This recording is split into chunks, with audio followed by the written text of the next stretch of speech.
Peace, family, and welcome to another episode of Underground Railroad Radio. This is your host, Brother Rich. I'm back with my guest, Professor Griff, Sister Zaza Ali. What's happening, family? Peace. Good to have y'all back here. Listen, we got some news going all over the country, right where y'all at from Atlanta, man. I'm hearing about all this stuff going on with this Atlanta cheating scandal down there. And I'm like, I got to have the show with y'all. I want to hear some, what's really going on, if it's really what we hear up here in New York and across the country. Now, they're saying that this is one of the nation's largest cheating scandals of its time. We all of these defendants, I think 11 or more, were convicted. I mean, and these are school administrators, principal, teachers, educators. They were convicted of racketeering for their roles in a scheme to inflate students' scores on standardized tests. The investigators are accusing them of creating a culture of fear, intimidation, and using data, as they say, an abusive and cruel weapon to coax employees into crossing ethical lines. They're saying the teachers receive bonuses if their students perform well on standardized tests and were threatened with demotion or even termination if their schools did not meet annual progress targets. Now, with all that being said, I mean, they're saying that some of them got 6-7 years or something like that. I'm not sure how many years they all got. But, I mean, just how did this, I mean, to be charged with RICO law and racketeering, these are terms you hear when you hear about mobsters and gangsters and Al Capone and them boys. So it's like, and even criminals that, that have gotten charged with armed robbery have gotten lesser jail sentences. So some are saying that the punishment is extremely excessive. Some are saying it's not. How did this happen? What's your take on all this going on right where y'all at down there in Atlanta? Well, I think, Brother Rich, from the outstart, I think the whole idea of the educational system being structured the way it is, centered around your education being centered around test taking. I think we should start this off by denoting that the whole idea of education, by its own definition, is to draw out of. All right? Okay. Information that the Creator has deposited in every human being. Your education, your life experience, whether you get it in a school, church, or home, or whatever, is to draw these particular things out. And we as parents and teachers and educators are supposed to guide those particular gifts that the Creator has deposited in us. So to turn around now and have these administrators, teachers, principals who are parents themselves, to turn around now and be put in a position and be put in this kind of hostile environment to even begin to think about. Most of them didn't go into this thing and to teach and to think about having their students cheat to take tests to get grades so they can get bonuses, which the bonuses don't even really add up to anything.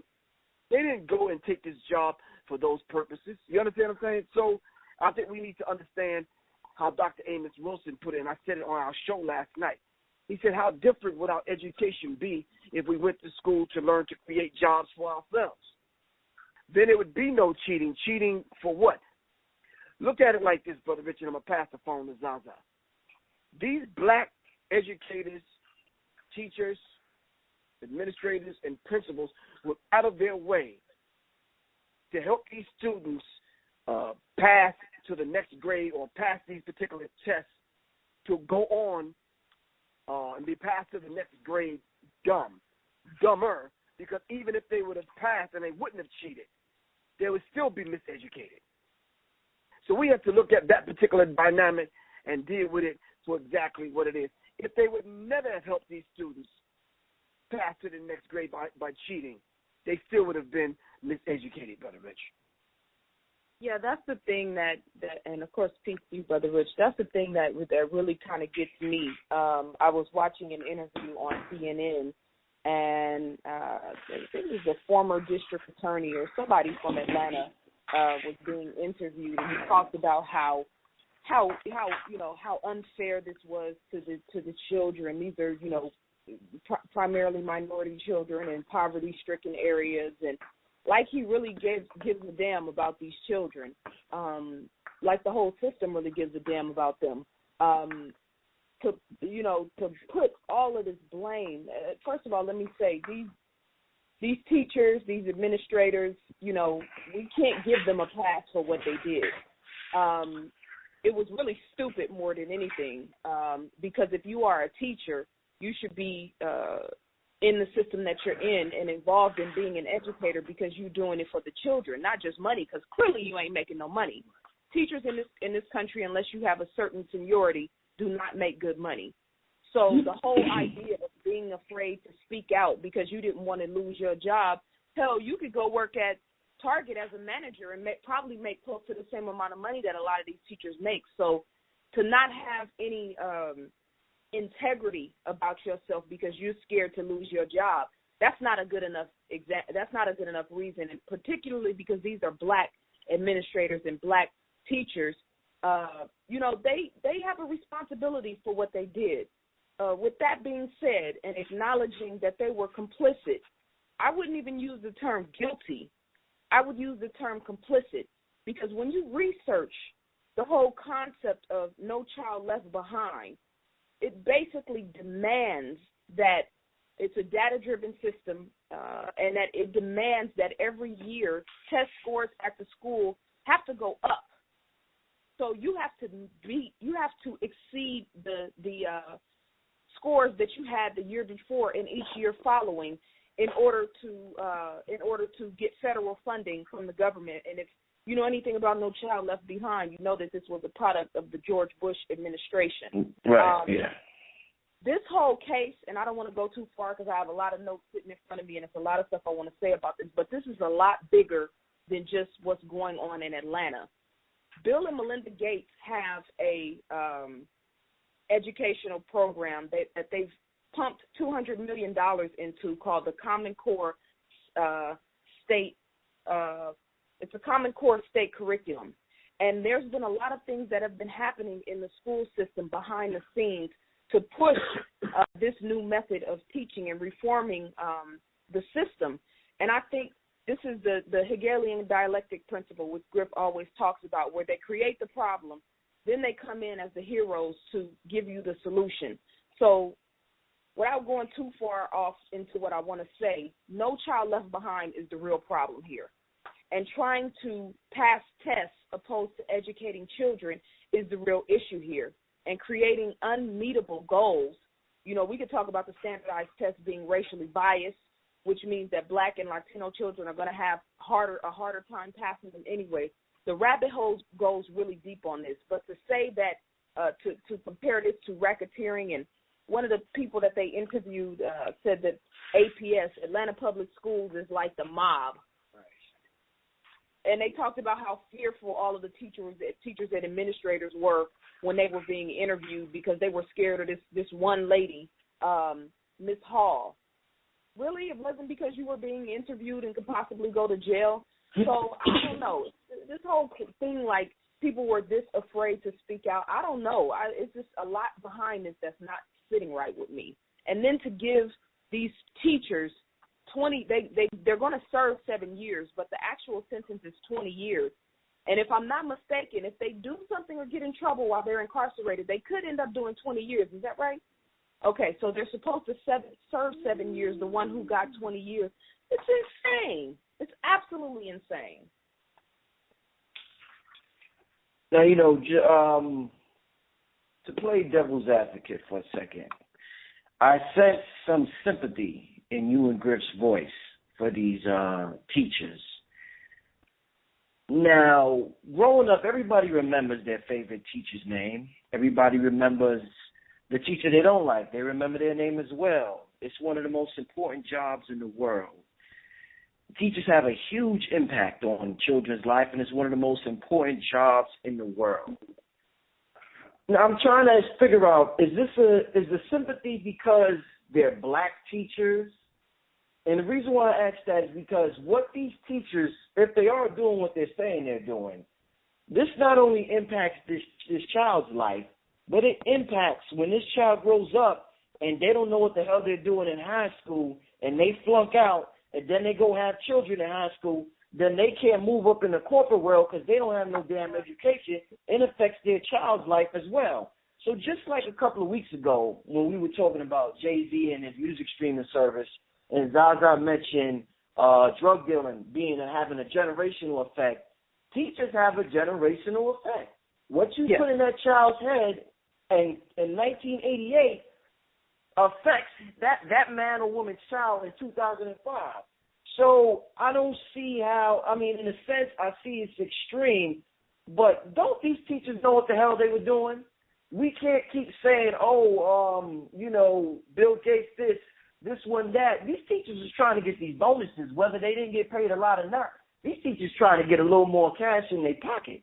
So how can we be sympathetic for a person who's affecting our child? Because on the outside looking in, it's easy to be sympathetic. But if that was your child, Griff, my child was Zaza's child, I don't see us being this sympathetic.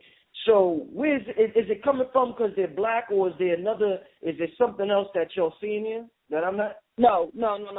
This is not about black. Well, yeah, it is about black, but at the same time, it's about truth, and it's about fairness. Money, promotions, tenure, federal aid, school rankings, and under the No Child Left Behind Act, all of these things result in students' college admissions and the resulting influence upon a school's reputation. They're all tied to widely reported results of standardized tests. The question that you're asking me, which is a very valid question and a very valid perspective, is a checkers question, because we're talking about people who are being moved around on the chessboard, right? Okay. Not playing checkers, but playing chess. Now, here it is. It says that some of these teachers receive between $50 to $2,000 bonus. I'm assuming per year, because that's how they apply the standardized testing. How much money did the Atlanta Public School System receive per year, and how come they don't list that in all of these interviews and all of this information? How much did the Atlanta Public School System receive based on test scores? How much did the New York State Public School System receive? We know that in New York, it says that no black and Latino child passed the state exams last year. So how much money are these schools actually receiving? Where is the money coming from, and how is it being implemented? Who creates the test? Good question. Is putting it right, yeah. or one of his minions, or somebody that's tied into the quote-unquote elite. But it says that for the report, the governor's investigators, 51 agents from the Georgia Bureau of Investigation, attorneys, and staff from the Atlanta offices of Balch and Bingham and Wilson, Morton, and Downs interviewed more than 2,100 people and poured over more than 800,000 documents. How much did they spend on the investigation? And how come they can't put that money into the school system? So we're trying to handcuff and make these teachers the face of what's wrong with the school system, and that is an absolute fallacy. That is absolutely incorrect. It's like trying to pinpoint, it's like looking at the prison industrial complex and how much money California, which has the largest population of prison inmates, it's like looking at one person who committed a crime and okay, they're in the system right now, serving 20 years for the same crime that a white boy in New York is probably serving a year and a half for. It's not a question of it's complicit. Yes, they were complicit. I started off by saying that. They have a moral compass within themselves that they have to meet. They're going to have to deal with that integrity and all of those different type of things, of course. But when you have somebody standing over your damn back saying if you don't meet this deadline, if you don't meet this quota, you're going to get fired, it says that Miss Hall replaced 90% of APS principals during her tenure. So you mean to tell me that nobody in the system picked up on that? That wasn't a red flag anywhere? She doesn't have – and then who's her boss? They talked about the meetings where she would talk to the principals and the different administrators and put them on blast and, confront them about test scores and talk about next year's test. Who is her boss? And why aren't they interviewing this person? Who does she report to? So absolutely we hold these people responsible. I remember those teachers when I was coming up. I went to a private all-black school in elementary school. Then I went to Catholic school for 2 years. Then I went to public school in high school, which was the worst thing I could have ever done. But I remember those teachers who left that impact on me. I also remember taking standardized tests. And I can remember the tension that started to build in the schools and in the teachers when it was time to pass those tests. And they passed that tension on to us. 7th and 8th grade, I can remember this.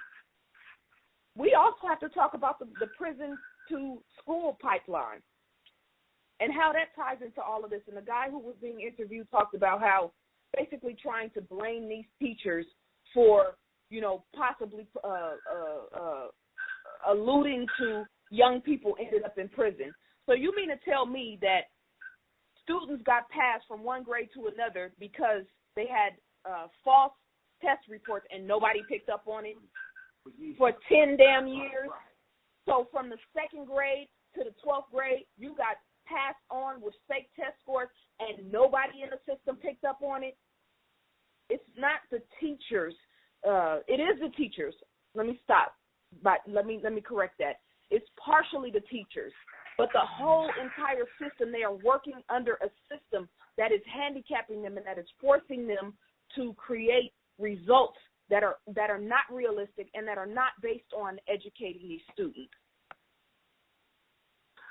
Well, Brother Rich, I think that was very, very well stated and very, very well put. George Bush Sr. says, think about every problem, every challenge we face. The solution to each starts with education. But then his son turns around and puts in place unrealistic, unattainable goals. And that trickles down to what we're seeing today in Atlanta public schools, this cheating scandal. So when Zaza talks about the No Child Left Behind put in place by George Bush, I think we should mention at this point that 100% of all students must reach the proficient level, they said, by 2014, or the school was running the risk of being closed. And then now, let's press the pause button and reflect back now on all of the schools that was closed in Chicago. Why? Those parents were scrambling to find a school for their child to go to. Ill-equipped to homeschool, not in a position to do that. We don't have the infrastructure to educate our own children, but 10 to 11 schools closed at the same time in Chicago? Based on, and Philly, based on this whole idea of No Child Left Behind, based on some test scores? Listen, this is a powder keg. If not now, Brother Rick, it would have happened a few years from now. But sooner or later, it was going to burst. Black teachers pushing a white education onto unsuspecting black students to miseducate them. That's a hell of a dynamic. Coming off of the war on education. Remember that? I'm sure you remember that, right? What was the war on education about? They were going to make sure that every student in America that wanted an education will get an education. Some of the presidents or the people that was trying to sit in the president's seat and run for that office ran on this platform. The whole idea of it takes a village to raise a child. In this case, it took a whole damn school system to miseducate children and ultimately send black educators. Can you imagine? That's a hell of a dynamic. White education being forced down the throats of black students, and no white people go to jail. Man, amazing. Wait, by a black district attorney's office. Did you see black people sending black people to jail in a white justice system? That alone is, should raise not only a red flag, but should a red, black, and green flag. But anyway. Now, Sister Zaza a little while earlier mentioned standardized tests being racially biased. And one of the questions I have for you guys is, one of the biggest tests of a teenager's life that could possibly determine the next 5-6 years of their life, whether they go to college or whether they don't go to college, is the SAT. A lot of, colleges look at that test a whole lot. I mean, you could damn near have horrible grades, but if you do great on that test, you could get into some good schools. Explain to me, how can a test be culturally biased? Because some people say that that's a ridiculous concept. How can a test, something like a test, how can that be culturally or racially biased? Well, we have to remember, first of all, that standardized testing was born out of the eugenics movement. Right. Okay. It started in order to prove that white people were intellectually and genetically and altogether superior to black people. The bell curve came later, exactly.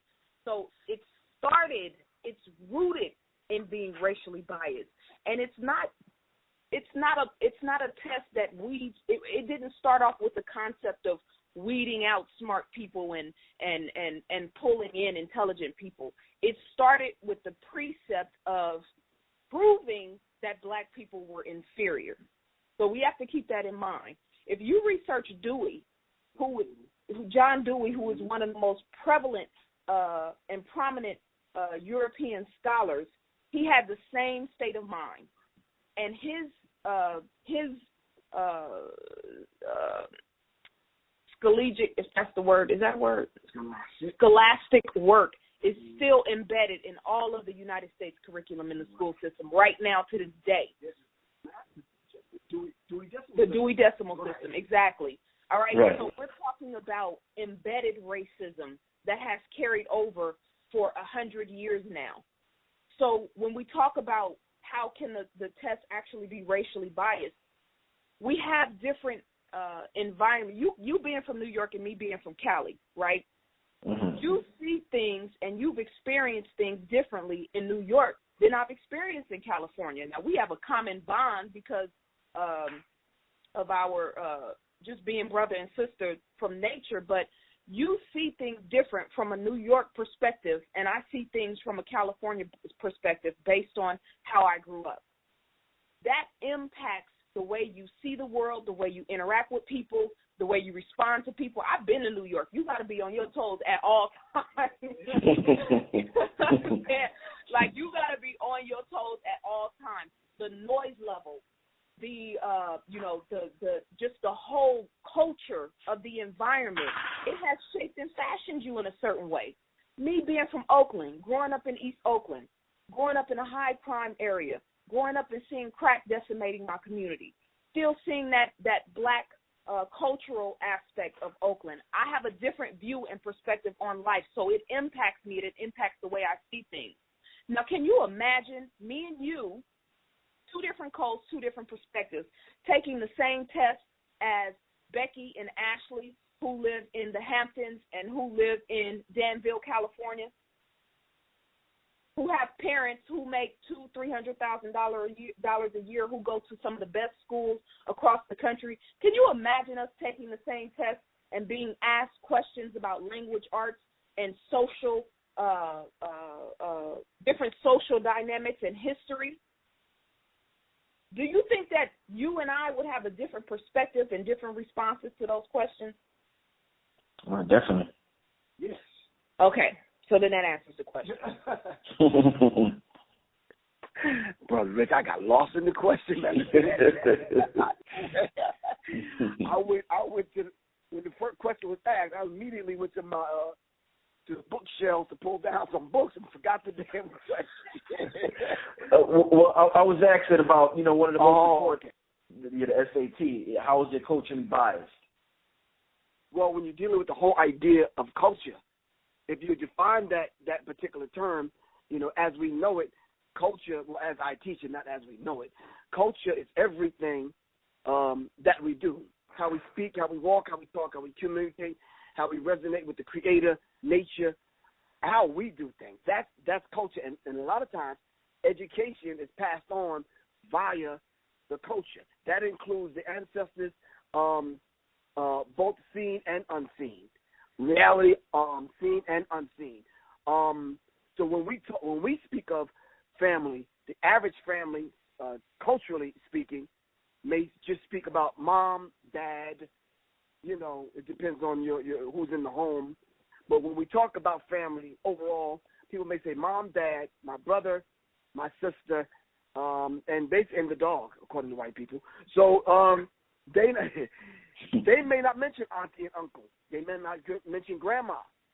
They definitely not mention ancestors, and they're definitely not mentioning God being a part of the family. So culturally, we come from two ends of the cultural spectrum here, Brother Rich. So when you're talking about test taking, well, most of the times in the documentary called The College Con,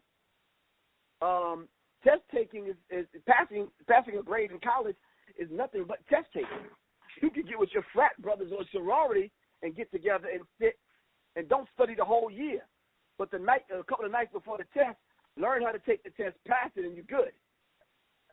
So if that's the standard, Brother Rich, I think not. Our education is a lot deeper than that, because when we talk about education, we're talking about looking at a particular thing in the wholeness of what it is, not just surface to pass the test.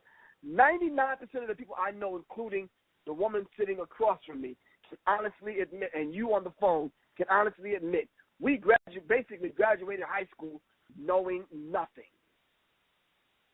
Am I right or wrong, Brother Rich? You got it. Yeah. If you're studying racism in the academic marketplace by David C. Johnson, Ph.D., in this book it talks about the whole idea of test taking is racist in and of itself, according to the definition and the scenario that Zaza just presented us with. This particular book, by William H. Watkins, it talks about the white architects of black education. And this is exactly what we're dealing with. The white architects of these particular standardized tests, all right, being put in a corrupt, toxic black environment, and they're forced to regurgitate this madness. All right, so that's William H. Watkins, the white architects of black education. Too much schooling and too little education, the paradox of black life in white society. Even if those students were left alone, Brother Rich, a percentage of us are smart enough, like Zaza, not me, to study, go to school, learn, and pass the test on our own if we just left alone.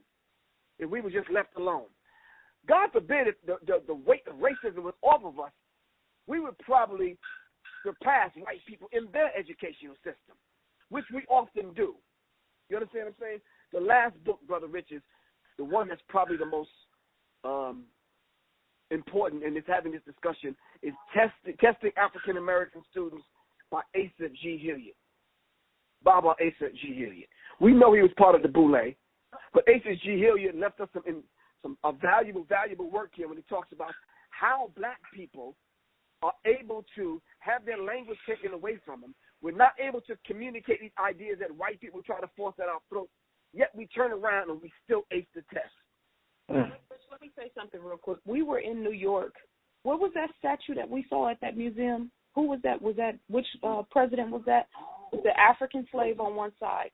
There's a statue at the National American Museum or National History Museum? We were going along Central Park. Central Park West. I know exactly what you're talking about. There's a statue of Theodore Roosevelt with a slave on one side and a Native American on the other. Yeah. He's on his horse looking like Paul Revere, basically insinuating that he is civilizing and the savages, and at the same time there for them, helping them. Can you imagine for a young child, and I remember reading in history and being confused about slavery, and at the same time I'm reading about slavery, tidbits about slavery, they sprinkled it into the history, By the way, Texas is trying to take slavery out of all of the history slave books, but that's another show. I remember being confused because Abraham Lincoln was president, and he was talking about democracy and being liberals and all of these different presidents and supposedly great white hopes who were supposed to be these great men. But at the same time, slavery was taking place. Right, exactly. Like you're putting all this emphasis on the Constitution and talking about signing the Bill of Rights and all of these great, things that were taking place. But my people were enslaved. I felt the same way, Zaza. Completely confused. Okay, so mind you, the testing is a culmination of American society. All of those things are included in the testing, and they ask you questions that are not only geared towards academia, but there's also a social aspect that you can never take out of the equation. So when I saw the statue, I wanted to get out the car and go bomb on it. You know what I'm saying? Like what? But there was people taking pictures by it, like it was some great. You know what I'm saying? So this is another example of Malcolm X said, when you sit down and talk to white people, you having two totally different conversations in two totally different languages. The people who speak a different language write the test, and we have to pass them, and our children have to pass them. At this point, one last thing, Brother Rich. I just wanted to say the whole idea of taking the test just to see whether or not if you pass it, it gives them an idea and a gauge on how well you've been educated and indoctrinated. Definitely. This talk on that at third and fourth grade, they can figure out how many prisons from the public schools to prison pipeline. Yeah. Interest in school. Right, by the third and fourth grade. But go on, I'm sorry. No, definitely. That's actually the point. The school to prison pipeline, definitely by the third or fourth grade, just like you said. Yeah. Mm-hmm. Now, with that being said, at this point, a lot of black people I talk to, throughout the years, throughout my life, everybody pretty much knows about the education, or the education, or whatever the indoctrination system. There's different terms for it. They know it's messed up. They know it's screwed up. People know what it's designed to do. It's designed to miseducate. It's designed. Some people say it's designed to make you a wage slave to the American empire. Like Griff said earlier, it's not designed to make you a boss or to teach you how to be a boss or to start your own company. With the majority of, I guess, black people in America knowing this, and not just black people, people in America in general, we're at this point of the education system. Do you think our children respect us? With all that being said, and we still send them to that school, we tell them, hey, we know it's this, we know it's that, but go there and you got to do what you got to do. Like, could you imagine sending your son or your daughter into the home across the street and saying, I know there's rapists in there, son. I know there's this. I know there's robbers. Right. There's all types of evil people there, but you just got to go in there and be the best you can be. Do you think subconsciously, they may not say it directly, but subconsciously, it has to be some type of disdain they have toward us, but sending them there. Because we're teaching them at home about black history and that, but then they got to go there for 7 hours a day. And like Zaza said, man, I was confused, man. How can a president be so great when slavery happening at that same time? And I got to celebrate President's Day and this and that. So, yeah, with that being said, do you think they respect us for that? No, they don't respect us. And then it comes out later on when we get to the point where we can't handle and control our children. And then we turn to one another and say, I don't know what happened to him. Well, you know exactly what happened to him because you've been indoctrinating him from the time he came out of the womb.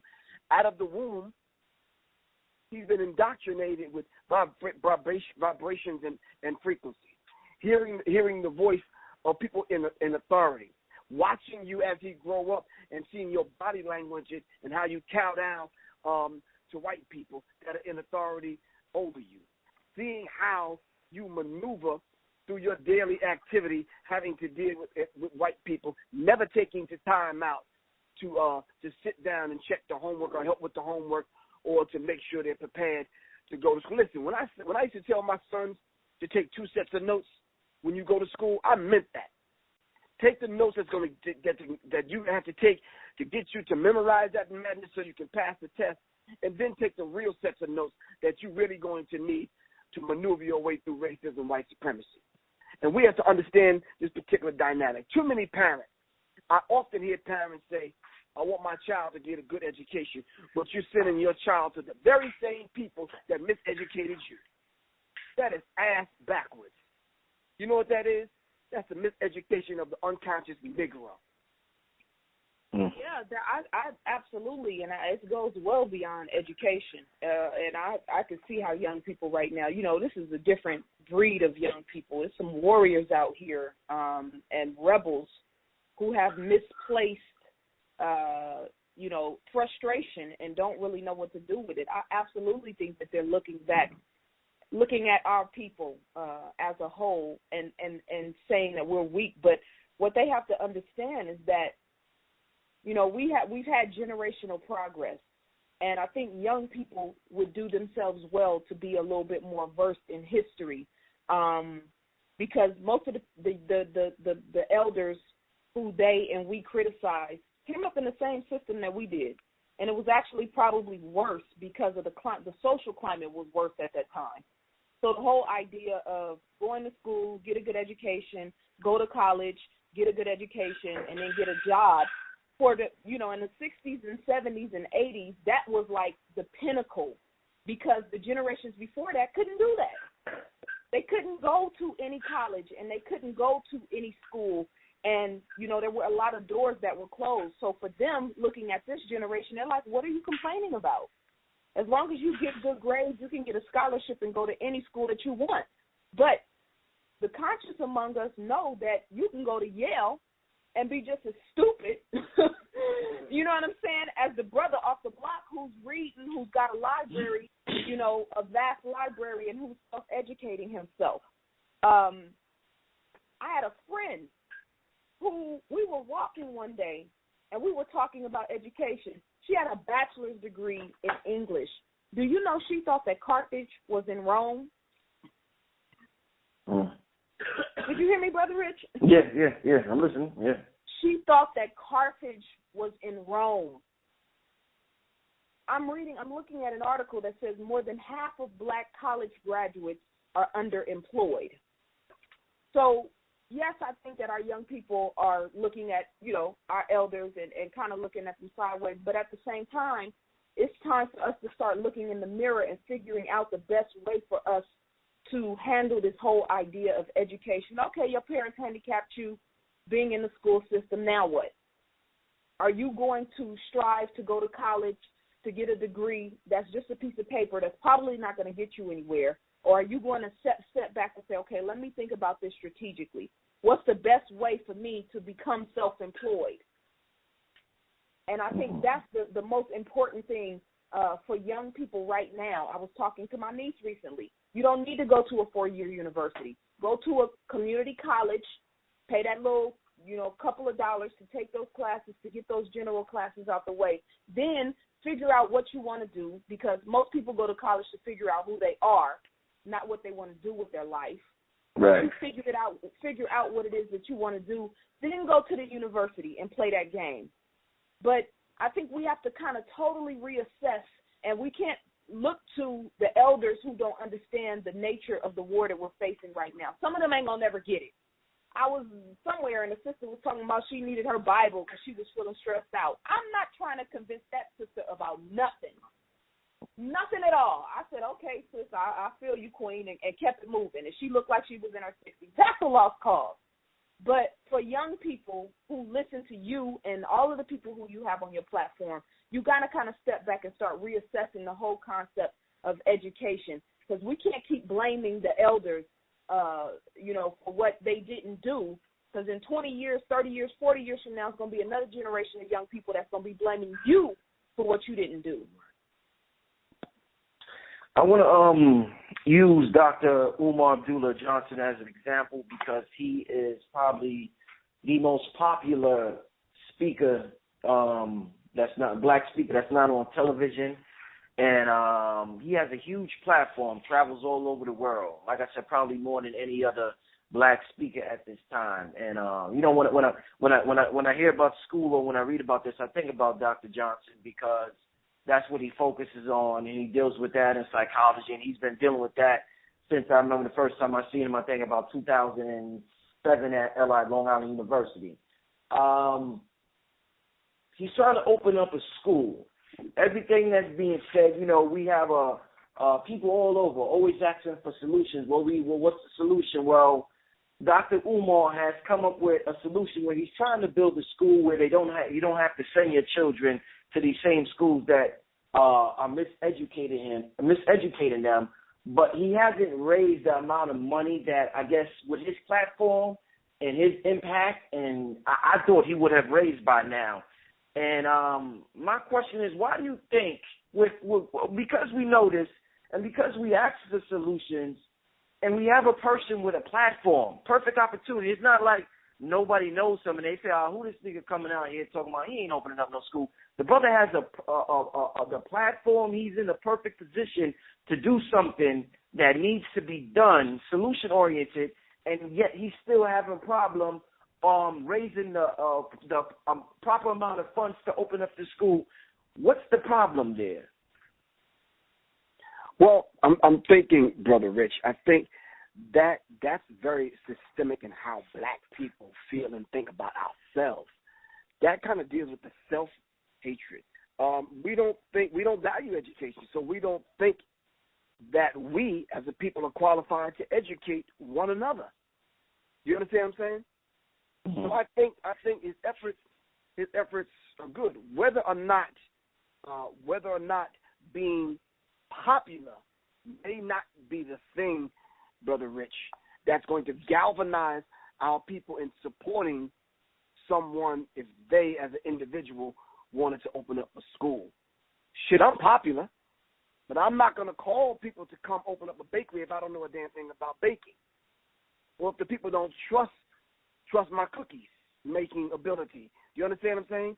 I think the fact that Umar Abdullah Johnson, way beyond the whole popular thing, I think he's a very intelligent brother and definitely qualified enough for us to trust him in that academic environment. You understand what I'm saying? But I think black people, we just have this whole, everybody's suspect to us. I don't care how popular Umar is or Professor Griff or Zaza or whoever. We always seem like we're suspect. And in some cases, we've gotten people that have heard one thing that we probably said on your interviews to the left that they didn't understand, and they drop us, man, like it ain't nothing. Like we never existed. Like we the worst people on the planet. You understand what I'm saying? Right. But anyway, that's how suspect we've become to one another, Brother Rich. But at the same time, Brother Rich, white educators and white people have failed us over and over and over again, and we keep giving them the benefit of the doubt. And that is a very real dynamic. So I wish Umar Abdullah Johnson the best in what he's trying to do in reference to accomplishing his goal and referencing to opening up a school. We need 1,000 Umar Abdullah Johnsons. This is the thing that me and Zaza are trying to do. We don't want followers. We're trying to produce leaders, and we need to get people to understand the value of education in order for us to produce those leaders. This is why we're writing and producing and putting together a homeschool curriculum. Brother, this is. I don't know why. It's not surprising. There's schools all across this country right now. There's a Marcus Garvey School in Los Angeles right now. That is a beautiful learning institution. I had a sit down with the sister, and she gave me the package and talked to me. That's struggling for money right now in the heart of Los Angeles. Sankofa, I talked about when I was in Brooklyn, right there in New York. Already schools established that are raising and teaching geniuses and that are rearing up the future. Can't get help from black people. Beta Salam Academy, our school right now for cooperative economics in San Diego. Beautiful brothers and sisters, high-quality education, teaching high-quality math, science, right in San Diego. They having issues with money. We're we selected them as our school because they reached out to me and told me about their problems. Ile Omade in Oakland, California, African Center School, right in the heart of the black community, can't get support. Been open for 15 years. The Barudis right here in Atlanta, Georgia, raising young geniuses. These are schools who have shown and proven what they can do. Been open, been doing it. Brilliant scholars, brilliant teachers, and we won't support them. How many schools, African-centered or black schools, do you know of in New York and right there in your area, Brother Rich? Just a couple. The Sankofa being one. Are they struggling? Yeah. Okay. So why won't we, as a community, those of us who talk about being about black pride, being about revolution and liberation for our people, how come we not supporting them? If anybody should have our financial support, it should be our schools. None of these schools should be suffering. So I think that we have to be careful about talking about what black people aren't doing, because it's a whole lot of black people who's doing the work, who've been doing the work. We got to be real careful about how we talk about African-centered and black schools, because there's a whole lot of schools all across this country who've been doing the work. We're not supporting them. They don't have GoFundMe pages. They haven't started Kickstarters. We don't even know about them on a national scale. But in our local communities, we hear about them, and we won't even stop by and volunteer our services to teach art or to teach history or to teach martial arts. So your question lends to a much bigger issue that we have about what we value, how we prioritize, and where we actually put our money. Not one African Center School anywhere in this country should be struggling right now, period. Not one. And just to veggie back off of that, Brother Rich, the whole idea of all of the verbiage and all of the stuff that I keep hearing on the internet about how all of these people are talking about people that are not doing the work and how pro-black they are. Zaza, absolutely correct. Not one independent black school should be suffering right now. And all of these people that are talking, which probably would number up to the thousands. Am I correct about that? I know if you go once you put this up tomorrow, Brother Rich, check this on Saturday and see how many comments we get. And then check to see how many of those people have taken their money to support independent black schools. It is a shame, embarrassing, it's pathetic. Yeah, we don't even like the comments to me like, I don't care. You can have your opinion. You can talk what you say, what you want to say. What are you doing? Exactly. What are you actually doing? If there's a school in your community right now that's suffering, what can you do to assist that school? What can you do to help those teachers? Can you create a GoFundMe page for that school in your area? New York should be popping. Sankofa shouldn't have to worry about nothing as far as money is concerned. As many debates as going down in New York, as many scholars, black scholars and teachers who come to New York and speak, and the schools there are suffering. Come on, our priorities are all messed up. So your question is a macrocosm of a microcosm. If Marcus Garvey was raising millions of dollars, everybody was sending him $1. We have crowdfunding now and different avenues that we can use in order to support these schools. How many Marcus Garvey schools are there? I've been to 8. Okay. Eight, at least 8 Marcus Garvey schools. You follow Marcus Garvey? You claim to be a proponent of Marcus Garvey's work? Put your money where your mouth is. You claim to be a follower of Elijah Muhammad. I've seen Muhammad University of Islam's around the country struggling to do what they needed to be done. Put your money where your mouth is. And if you can't give money, then volunteer your time. Let those children know that you love them, that you're there to support them. And if you have product that's out there, and I'm not taking a shot at anybody, if you have product that's out there and you're supposed to be promoting the whole idea of raising the confidence level of our people, take some of that money and support independent black schools. Exactly. What is wrong with that?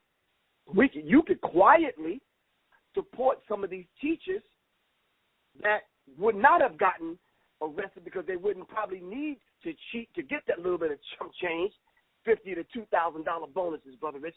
That's a shame.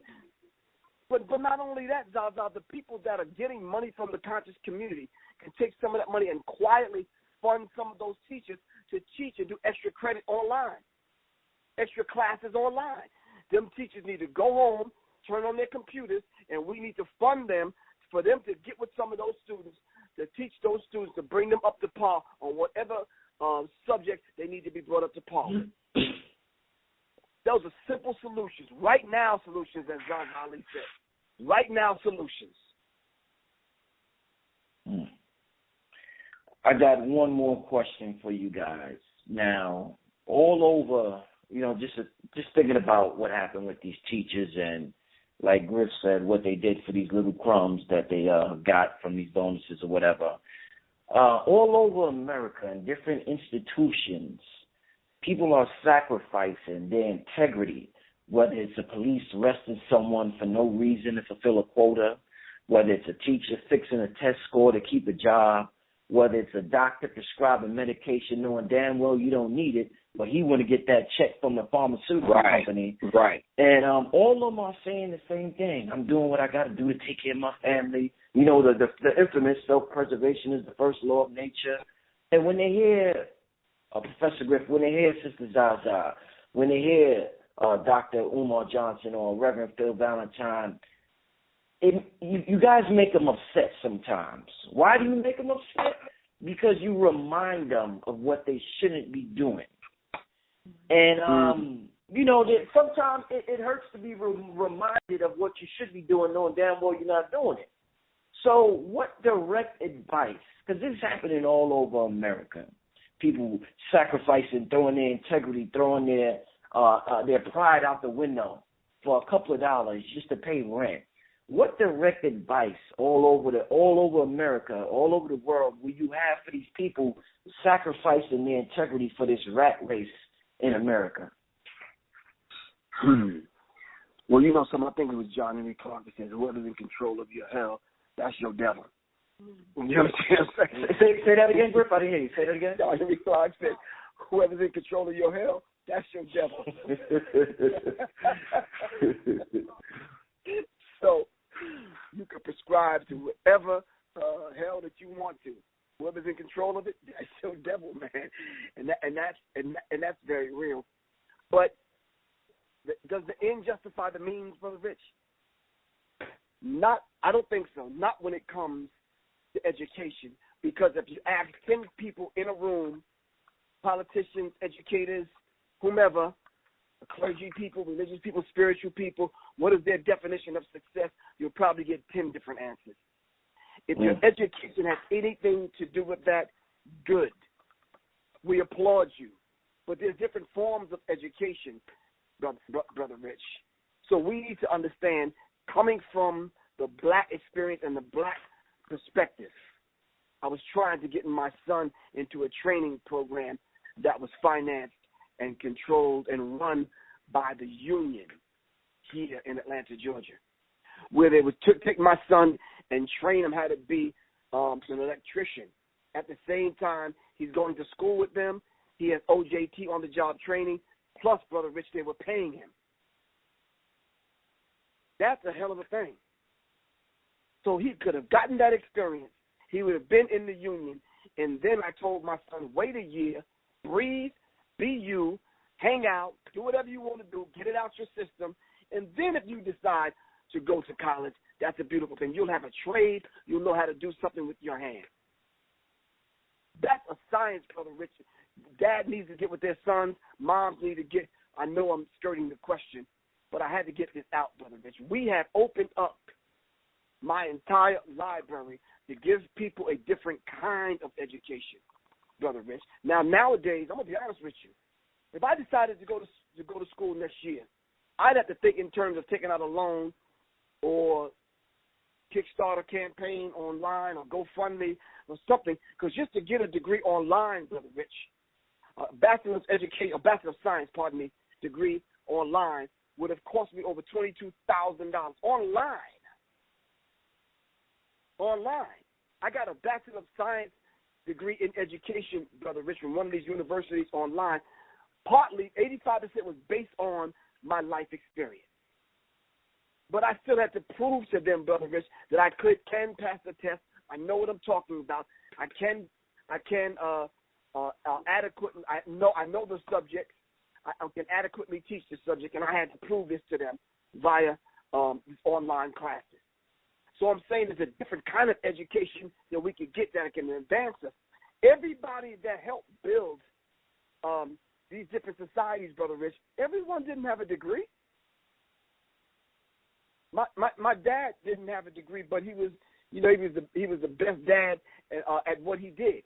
My brothers didn't have a degree, but my brothers had businesses and they ran them well. You understand what I'm saying? And put several children through college. We have to understand. And let me ask you a question, Brother Rich. Those Koreans that own some of those shops at the flea market, where we shop at the hood marts, do they have degrees? Nope. Those Mexicans that cut your lawn and do all these menial services that get together and put together these companies that do the damn thing, have they been trained in Mexico for lawn service? They don't have degrees.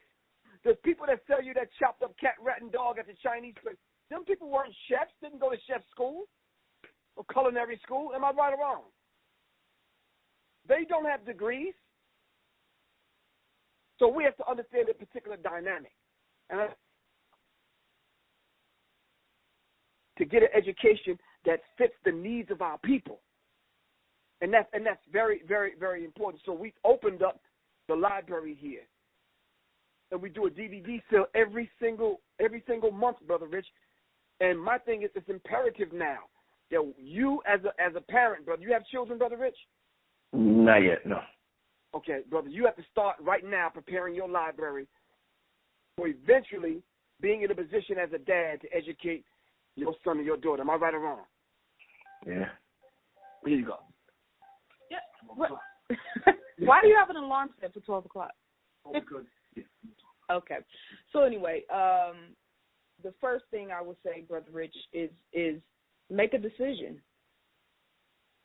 Make a decision in your mind that this is the life that I want and this is the life that I don't want. I'm not ever working for nobody else, ever. Ever. I can say that with in no uncertain terms. Ain't no ifs, ands, or buts. What if I'm not ever working for nobody else. I'm owning that. And my son will never have to work for somebody else unless he wants to, unless he chooses to. That's the first thing we got to do in our minds. And I know it's a lot of brothers and sisters who listen to this who work jobs that they hate, who are in situations that are kind of out of their control, or their hand is forced, they got to pay bills and whatnot. But you got to, in your mind, own the reality that you want. We as a people do not understand the power of our minds. Our thoughts are actual, real, vital, living things that go out into the universe and create or repel things from us. So if you at a job that you hate, you don't know what to do, the first thing is, okay, I want to work for myself. Start visualizing that concept. What could you do? Okay, you want to work for yourself. What are you good at? What are your skills? Can you draw? Are you a teacher? Are you a singer? Are you an athlete? Could you teach other athletes? Are you into, health? Could you be a massage therapist? Are you into building? Could you be a plumber? Could you be an electrician? We have to sit back with ourselves and think about where we are in our lives and what we actually have to bring to the table. Already where you at in your life right now. And then make a decision. And then own the life that you want even before you get it. Own the life you want. That's the whole concept of The Secret, which is an ancient science. We'll go into that another time. But I asked a question when we were in Brooklyn. How many people in the room are self-employed? I think maybe 15% of the people in the room when we were at Nicholas Bookstore raised their hands. Okay, so now we know where we got to start. Because you're not going to defeat your enemy when you work for your enemy. So that's the first thing that the people who are listening to this have to examine within themselves. And that can be a short-term goal, a mid-term goal, or a long-term goal. But you got to deal with that reality. And then the second thing, we talked about the schools. That's one place where all of us can be contributing and doing something right now. That's why we started cooperative economics, because that's a right now solution. $20 from your pocket every month to the school we select. Money goes straight to the school. No money comes to us. We don't want nothing from you but for you to support the people who are already doing the work, who have been doing the work. You don't have to be a part of cooperative economics. There's hundreds, if not thousands, of Black and African-centered schools across the country. Find one, and then get in where you fit in. I think we have this. One of the biggest issues that we have is that everybody's standing back saying, "Okay, I'm tired of talking. What's the solution? Y'all keep talking. What's the solution?" I see people write these under the comments. We are solutions. We doing the work.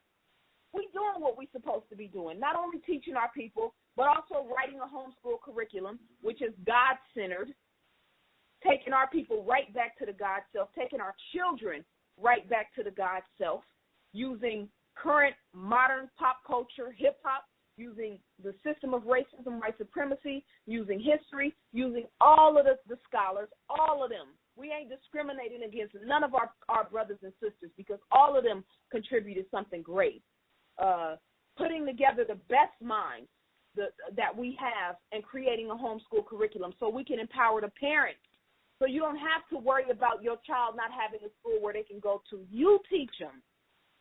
And then the success factor that comes from either owning your own business or homeschooling your children or, those little small steps that we take every day, that's how we get back to God because we see progress.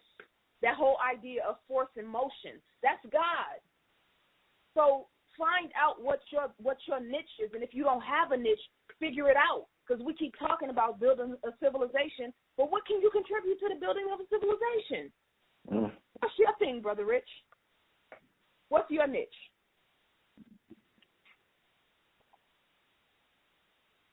So that was. I thought you was being hypothetical. That's a real question. What is your niche? What is your thing that you can contribute to the building of a nation? One day I always had it in my mind since I was young and I started learning about this information. I want to open up a school that focuses specifically, or it's a program that focuses specifically on the power of your thoughts in your mind. I've been wanting to do that since I was young. So I definitely put that out there, and that's definitely a goal of mine besides being a journalist, and I also do music. But that right there is definitely a goal of mine, to teach people the power of their mind and how to tap into that. To, like you said, a thought is the actual thing, like literally. Like we're not being hypothetical or figuratively or whatever lead you want to think. I'm talking about literally, it's a thing. So I definitely want to, that's definitely a goal of mine one day. I want to. It's a goal, but you're already doing it, brother. I get what you're saying. No.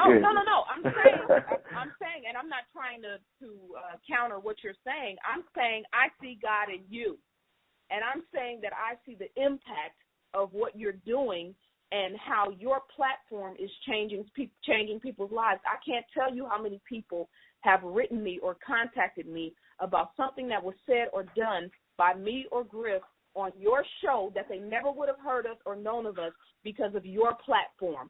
So even though you don't have the physical school already, your work is already in motion. You already building the school. And when you ask them to get ready to put the brick and mortar together, you already know we with you. You already know once you put the call out in order to put the money together to get the school together, you already got a following, so it's going to get done real fast, and we're going to make sure it gets done real fast. But I asked you that question because I want to pose that question to everybody who hears the sound of my voice. What's your niche? Instead of coming on this particular video and talking about what's not being said or done, what's your niche? What do you have to bring towards building a civilization? We talk about moving. We need to move back to Africa. Really? Ghana just took a $1 billion loan from the International Monetary Fund. Ghana's not sovereign anymore. We're going to go to Africa and face the same issues, if not worse issues, than we have right here, right now. How you going to build a house in Ghana? Where are your children going to be educated in Ghana, in Nigeria? So we have to learn how to actually build civilizations. What does that mean? Everybody needs to figure out what their niche is and then master it. Even if you don't know exactly what it is yet, start thinking about it. And don't just think about, I want to be a plumber. Or, it's a lot. It's the whole hip-hop culture and young people and all of the beautiful talents that they bring, rappers and artists and poets and whatnot. If you're a poet, then figure out a way to use your poetry to raise your people, wherever you at. Brother Rich, there was a brother that came on our show last night, and I got kind of scolded. But came with a question about young people, and talking about young people always say that they make the songs that society want to hear. And then he went on to talking about the whole idea of what format. Do we change the format, or do we constantly make records and send them through the same kind of format? I said, wait a minute, brother, hold on.